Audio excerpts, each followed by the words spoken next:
efterår ude på engen i det visne græs og den kolde vind.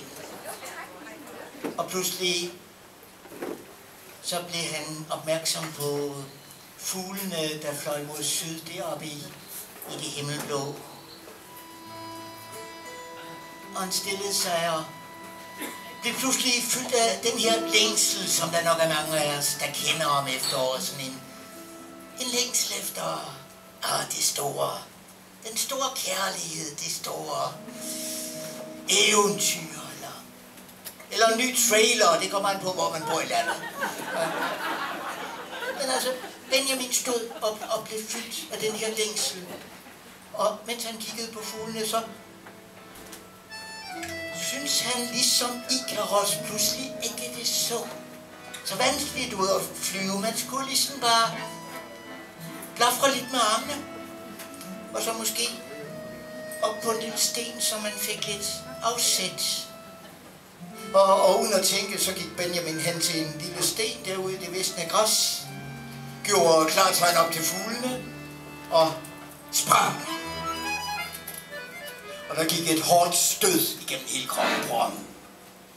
Og Benjamin var lige ved at begynde at græde. Men nu var Benjamin lidt generet, og selvom der ikke var et menneske i flere kilometers omkreds, så valgte han at blive irriteret i stedet for. Og det var også den åndssvage sten. Sådan en dum lille møgsten. Knælling af en sten.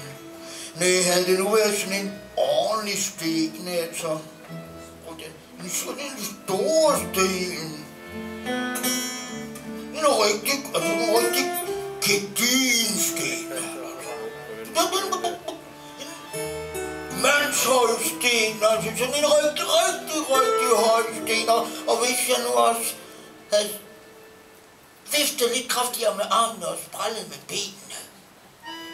Selvom det jo sjældent er, man ser de vilde faner sprælle med benene på vej mod syd. Men sådan tænkte Benjamin, og i samme øjeblik fik han øje på en mægtig, kæmpe stor sten, som en tidligere istid havde båret ned. En mægtig stor sten, der lå midt ude på engen i det visne græs og de kolde vinde. Og Benjamin gik direkte derhen, klatrede op på den høje sten, gjorde klart tegn op til fuglene og sprang. Og landede så langt han var faldt, så langt han var begyndt at bløde og begyndte at græde. Og mens Benjamin lå der og blødte og græd, så hørte han hele tiden deroppe i det udefinerlige blå, det her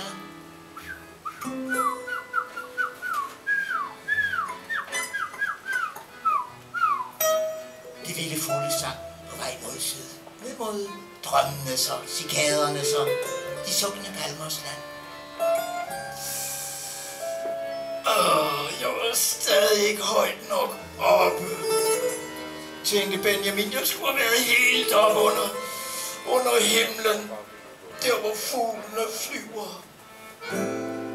Og i samme øjeblik, så fik han øje på et højt gammelt fyrtræ, der stod i den skov, der lå mellem engen og havet længere ude. Et højt gammelt fyrtræ, der strakte sin spids højt op over resten af træerne. Og uden at tænke, bevægede han sig direkte hen til det høje gamle fyrtræ og begyndte at klatre op gennem det tætte nålehang. Helt op i toppen af det høje gamle fyrtræ. Og der hang han i spidsen af det høje gamle fyrtræ og duede frem og tilbage i den kolde vind, der virvlede omkring ham, og han så ned, og han blev fyldt af en vældig angst, for der var langt ned.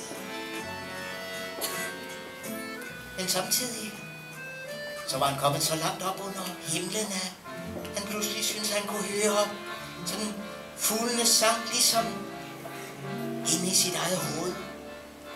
Og fuglene de sang: flyv Benjamin, følg med os ned mod drømmenes og cikadernes og de sukkende palmers land.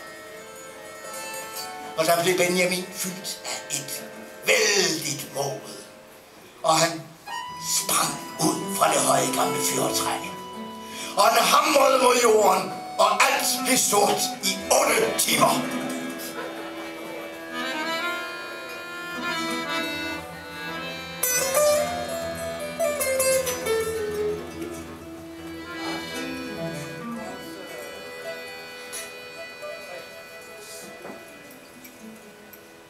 Da Benjamin vågnede 8 timer senere, rejste han sig, vaklende og blødende, og knyttede sin ene hånd og råbte den mod himlen i det skræk.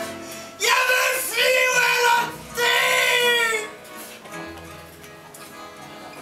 Og med sine yderste kræfter begyndte han at slæbe sig ind igennem den tætte underskov og på et højt klammet klippeterræn, som lå mellem skoven og havet. Han sled sig gennem tisler og tjørne og skærende klippeblokke helt op på den allerhøjeste klippe. En gammel klippe, som folk der på egnen kaldte visdommens klippe. Og Benjamin, han sled sig helt ud til kanten af den høje klippe. Og han lå der i den piskende, iskolde vind og stirrede ned i det mørke, buldrende hav dybt under sig. Og han blev fyldt af en vældig angst.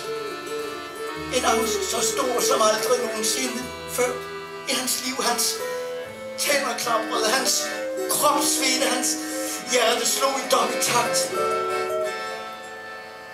Men samtidig så var han kommet så højt op under himlen, at han lige pludselig syntes, at han næsten kunne høre fuglene sang inde i sit eget hjerte.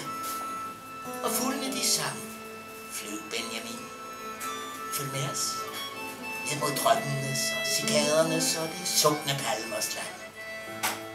Og der blev Benjamin fyldt af et vældigt mod. Han rejste sig, stod et øjeblik vaklende i de iskolde vinde, og så kastede han sig ud over det mørke, buldrende hav.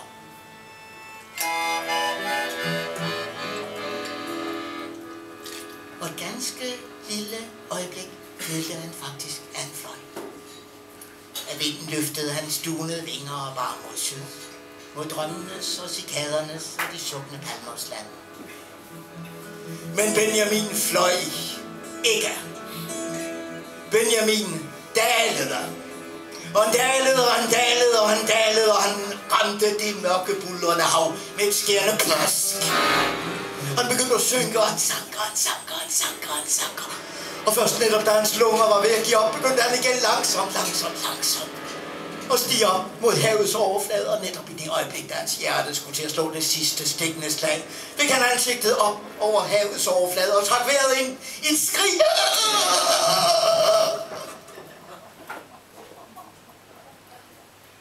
Han var langt fra land.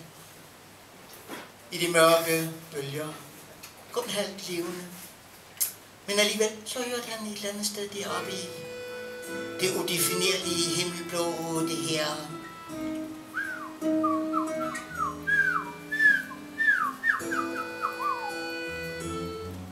uden at tænke eller sanse, så begyndte Benjamin igen at bevæge armene og benene som de allerførste gange, hvor han havde prøvet på at flyve derudfra engen i det visne græs. Og der var det, at der skete noget mærkeligt. For ganske langsomt begyndte Benjamin at bevæge sig ind mod land igen. Og det her, det var historien om, hvordan Benjamin lærte at svømme.